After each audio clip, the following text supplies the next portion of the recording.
Para sa mga mahilig sa sabaw, yung maasim-asim, tapos malamig yung panahon, tapos maulan-ulan pa. Nako, swak na swak nga ito sa panglasa mo, promise. Isang lutong bahay na naman po ang aking isi-share for today's video. Tara mga idol.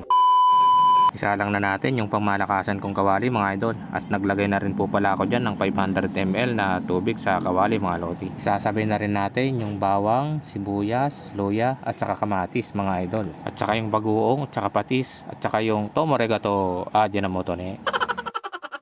Ilagay na natin lahat ng pampalasa para mamaya titimplahan na lang natin mga lodi. At kapag kumulo na, tatanggalin natin yung mga scam. At kapag natanggalan natin yung scam mga lodi, ilalagay na natin yung yellowfin tuna. At nagkakahalaga po yan ng 170 pesos. Isang kilong mahigit po pala yan mga lodi. Tanggalin lang ulit natin yung mga scam. At para mas lalong manuot yung lasa mga lodi, maglalagay tayo ng isang pirasong hipon nor cubes. At dahil luto na yung isda natin mga lodi, ilalagay na natin yung talbos ng kamote. At 3 pirasong okra pala yan mga lodi. Sobra namin kaya sinama ko na. At onion leaves pala mga idol. Dagdag aroma rin yan. Yung mga ganitong luto mga idol, pwede rin sahugan ng sitaw o kaya kangkong. Pwede rin dito mga lodi. At yung pampaasim natin na kalamansi juice mga idol. 15 pieces na kalamansi po pala yan mga lodi. Pinigan ko lang. At isang pirasong sili na haba mga idol galing sa mini garden ko. At dahil all goods na mga lodi, sesentensya na natin ito kung pasok na ba ito sa ating panglasa. Yun oh. At kung nagustuhan mo po itong niluto ko mga lodi, pakipusuhan naman po, pa-share na rin at pahit ng follow. Maraming salamat po. See you po ulit sa next vlog ko mga idol.